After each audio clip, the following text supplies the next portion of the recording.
और लीजिए समाचार आ गया, दशरथ पुत्र जन्म सुनि काना, मानहु ब्रह्मा नंद समान। एक अनुचरी ऐसे ही नहीं आई, मृदंग शंख शहनाई पखावज बज रही है और पुष्प वृष्टि हो रही, मंगल गान गाया जा रहा है, मंगल गीत गाते हुए। अब एक नहीं आई, अनेक आई, हर कोने कोने से आ रही हैं। किसी के पास पखावज है, कोई मृदंग है, कोई घंट, कोई मंजीर और कोई शहनाई बजा रही है, कोई नाना प्रकार के वाद्य यंत्र और कोई दीप लिए ऐसे आमोद प्रमोद में और नृत्य करते हुए। क्षमा कीजिए, ये अनुमान लगाया कि बेटा हो गया, बताया नहीं किसी ने, मंगल गीत गा रही है।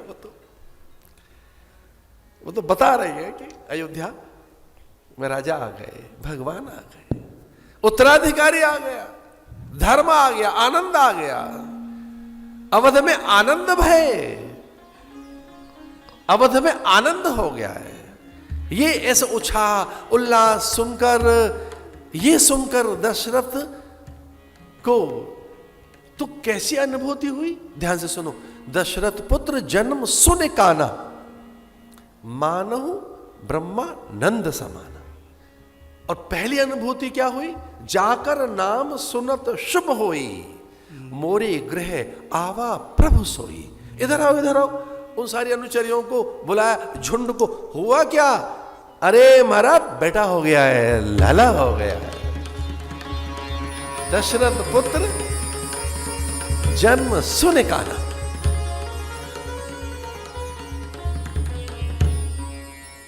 तो कौन सी अनुभूति हुई, यह सुनने की बात है।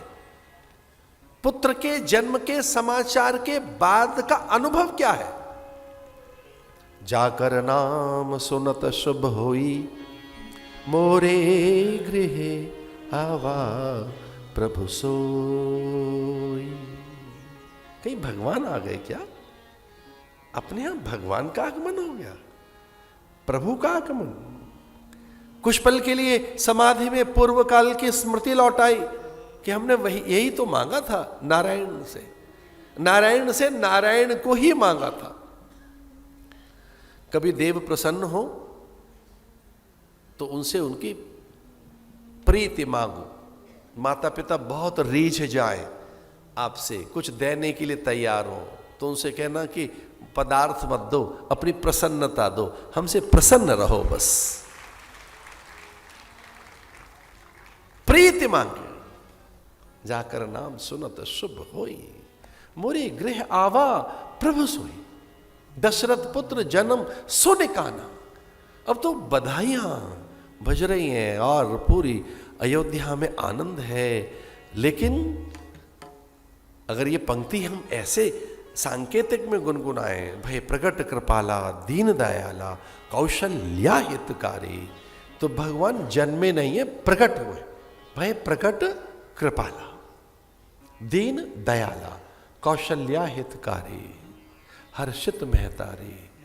अद्भुत पंक्ति है। ब्रह्मांड निकाया निर्मित माया, वो कोटि कोटि ब्रह्मांडों के स्वामी, चरित्र बहुविध की न चहे, माता पुण्य बोली सो मत डोली, तजऊ तात यह रूपा। माता हर्षित होकर, अब देखिए कल्पना तो करके देखो कि माता प्रसूतिका में भी प्रणाम करने के लिए खड़ी हो गई, क्योंकि उनके अंतर से प्रकाश निकला। अयोनिज है भगवान, रोम रोम में से, कौशल्या के रोम रोम में से, नख से, त्वचा से, उनके रोम छिद्रों से, नेत्रों से, भाल कपाल से, संपूर्ण अंगों की कांति से राम बाहर आए। पूरी कौशल्या की कांति से कांत प्रकट हुए, कांति से, कि द्युति से, उनके आभा से, उनके सत्य से, उनके अस्तित्व से। वो तो भीतर ही बैठा है, ब्रह्म हमसे दूर कहां है, को प्रकट करने वाला चाहिए। जैसे प्रकट हुए तो माता ने जो सबसे पहले दर्शन किए केयूर कुंडल के माता ने, मीन आकृति के कुंडल। मां को पहले मीन आकृति कुंडल दिखाई दिए, फिर भगवान का मस्तक दिखाई दिया, श्रीवत्सचिन्ह दिखाई देने लगे, संपूर्ण अंग और भगवान के चतुर्भुज दर्शन किए, शंख चक्र गदा पद्म श्रीवत्सचिन्ह भगवान का। भगवान मंद मंद मुस्कुरा रहे हैं और वह नारायण के दर्शन कर रही है। वरदान काल में यही मांगा था कि रोने वाला बेटा नहीं चाहिए, नारायण चाहिए। पहला संस्कार है गर्भाधान, दूसरा है पुंसवन, तीसरा है सीमंतोनयन, जातकर्म, नामकर्म, अन्नप्राशन, मुंडन, कर्ण छेदन, अक्षरारंभ, उपनयन, यज्ञोपवीत, वाग्दान, हस्तबंध, पाणिग्रहण, विवाह, उससे पूर्व में समावर्तन,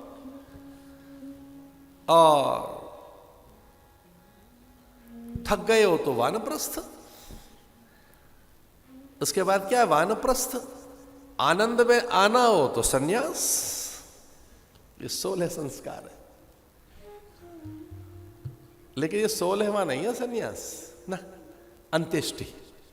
16वां अंत्येष्टि संस्कार है, अंतिम संस्कार। अंत्येष्टि, इष्टि माने यज्ञ, अंतिम यज्ञ, वो 16वां संस्कार है, अंत्येष्टि। लेकिन 15वां कौन सा है? सन्यास। 14वां कौन सा है? वानप्रस्थ। लेकिन इन सब में सबसे बड़ा संस्कार कौन सा है? धन्यो गृहस्थ आश्रम। ऐसा कहते हैं विवाह संस्कार बहुत बड़ा संस्कार है, बड़ा संस्कार है विवाह संस्कार। उसको मोल बताया गया सभी संस्कारों का। धन्यो गृहस्थ आश्रम, उसी से सब आश्रम पोषित होते हैं। उस गृहस्थ आश्रम में क्या धर्म की मर्यादा का पालन करते हैं। दशरथ पुत्र को देखा नहीं, 10 दिन तक नहीं देखा राम को, प्रतीक्षा करते रहे। 11वें दिन गुरु के पास पहुंचे,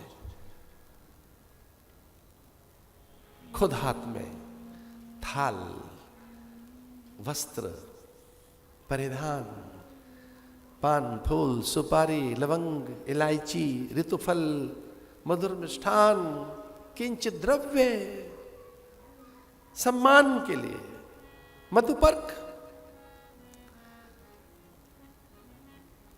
चरणों में थाल रखकर, शीश झुकाकर, वशिष्ठ की प्रदक्षिणा करके साष्टांग प्रणाम किया। साष्टांग प्रणाम करते 6 के 6 अंग आपके एक साथ प्रणाम करें। करसा, वचसा, उरसा, मनसा। एक तो होता है प्रणाम कर से, हाथ से, इसे कहेंगे करसा। एक है वचसा, वचसा माने नमस्कार जी, ये वचसा हो गया। एक है करसा माने हाथ से, एक है सिरसा माने सिर झुका दिया, एक है मनसा माने मन से, एक है उरसा, उरसा माने हृदय से, एक आत्म प्रणाम, तन मन न्यौछावर हो जाए, प्रणय पर आप पूरे समर्पित हो जाए। एक छोटी सी बात कहनी थी, जब शीशी झुकाना है तो पूरे झुको ना, अधूरा प्रणाम क्या करना है। प्रणाम बड़ी विद्या है। समुची वसुधा के वैभव का एकमात्र भोक्ता इंद्र जिसको शीश झुकाता हो, यम वरुण कुबेर जिसकी वंदना करते हो, जिसके द्वार पर बृहस्पति, सनकादिक, नारद और ब्रह्मा नित्य आगमन करते हो, जिसके द्वार पर सन्यासियों के झुंड में महादेव आ जाता हो, ऐसे दशरथ अपने गुरु को साष्टांग प्रणाम कर रहे। कृतज्ञता है उसमें, थैंक्स गिविंग। आपने यज्ञ कराया था, फल मिल गया, यज्ञ फल, चलो भगवान नामकरण करने के लिए चलिए। ये अधिकार गुरुजनों का है, माता पिता का, आचार्यों का है। आप नामकरण न करें, अन्नप्राशन आप न करें, मुंडन कर्ण छेदन का अधिकार जिनको उन्हें दें। अन्नप्राशन का भी अधिकार आपका नहीं है, वो पुरोहित का है। नामकरण का भी आपका अधिकार नहीं है, पुरोहित का। कर्ण छेदन मुंडन का भी आपका अधिकार नहीं है, वो ज्येष्ठाओं का है, मान्याओं का है, कुल पूज्याओं का है, जो ज्येष्ठाएं हैं कुल की उनका है। आपके और बाद में अधिकार बहुत है। धन्य है ऐसा कहकर आज भुजपाश में बांध लिया गुरु ने, और ये पहली बार ऐसा हुआ। गुरु अपने को रोक नहीं पाए, दशरथ को भुजपाश में बाहु में बांध लिया आपने, हर्षित हो गए। कौन नहीं है जो नामकरण की लीला देखने के लिए व्याकुल हो। देवगण ब्राह्मणों के झुंड में वेश बदलकर बैठ गए। ब्रह्मा से रहा नहीं गया कि हम देखेंगे कि गुरुदेव क्या नाम रखेंगे। महादेव ने कहा कि हम तो सत्संग में वैसे ही वेश बदल कर जाते हैं, तो चलो चलते हैं, साधुओं के झुंड में बैठने में जाता क्या है।